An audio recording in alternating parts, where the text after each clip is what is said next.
జాతీయ అధ్యక్షుడు జాల శ్రీనివాస్ గౌడ్ గారికి, అదేవిధంగా రాష్ట్ర అధ్యక్షుడు బైరి రవికృష్ణ గారికి, మరి మా సంఘాలకు వెన్నుపూసగా ఉండి మమ్మల్ని ముందుకు నడిపిస్తున్న మా బీసీల కోసం నిరంతరం మా ఇంట్లో ఉంటున్న మా బాలరాజ్ అన్న గారికి, ఆయన కళ్ళగీత కార్మికుల రాష్ట్ర అధ్యక్షులు, అదేవిధంగా మా భిక్షన్న విశ్వబ్రాహ్మణ సంఘానికి భిక్షపతి గారికి, సాగర్ సంఘం అధ్యక్షులు శేఖర్ సాగర్ గారికి, పద్మశాలి సంఘ ఉపాధ్యక్షులు, అదేవిధంగా మా సీను ముదిరాజు గారికి, మరియు మా వెలుగంటి విజయ్ కుమార్ గారికి, అదేవిధంగా తమ్ముళ్ళందరికీ పేరు పేరున మరి ఒక మంచి వాతావరణంలో ప్రభుత్వంపై ఒత్తిడి తీసుకురావడానికి మనం ప్రయత్నం చేస్తున్నాము. ప్రభుత్వం ఒక పక్క మన విన్నపాన్ని మన్నించి మన సమస్యలు పరిష్కరించడానికి ముందుంటుంది.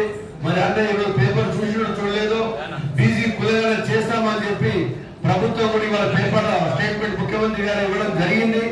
అయితే ప్రధానమంత్రి గారు కూడా మరి మమ్మలను మా ఉద్యమాన్ని దృష్టిలో పెట్టుకొని సీనియర్లను మమ్మలను ప్రధానమంత్రి గారు పిలిచి మీకు ఏం కావాలని అడిగినప్పుడు బీసీని ముఖ్యమంత్రి ప్రకటించాలి నరేంద్ర మోడీ గారు.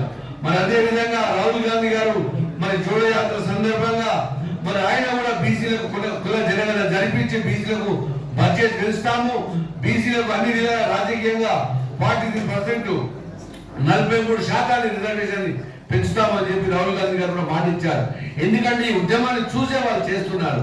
ఎందుకంటే ఈ రోజు మరి మేము రేపు పొద్దున కూడా ఈ 17 రోజులు అన్ని జిల్లాలు పర్యటిస్తూ మరి అక్టోబర్ ఆగస్టు 8 తారీఖు నాడు 7 తారీఖు నాడు మరి భారతదేశం లెవెల్ పంజాబ్ లో మరి జాల శ్రీనివాస్ గౌడ్ నేతృత్వంలో పంజాబ్ లో మరి బీసీ మహాసభ ఏర్పాటు చేసి అన్ని రాష్ట్రాల ప్రతినిధులు తీసుకొచ్చి మరి పంజాబ్ మరి అమృత్సర్ లో పెద్ద ఎత్తున మీటింగ్ చేస్తున్నాము. దానికి మీరందరూ మద్దతు ఇవ్వాలి.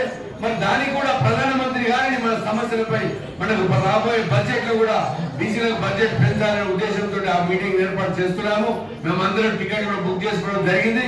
మరి ఏదేమైనా కానీ ఇది కాకతీయ రుద్రాంబ కదలాడిన నేల, అడుగడుగున మరి బీసీలకు అన్యాయం వద్దని చెప్పి ఆలోచనలతోటి మరి ముందుకెళ్ళవలసిన అవసరం ఎంతైనా ఉందని తెలియజేస్తూ కాలాతీతం అవుతున్నా మిమ్మల్ని అందరినీ చూసే భాగ్యం కలిగినందుకు మరి మీ కృతజ్ఞత తెలియజేస్తూ సెలవు తీసుకుంటా.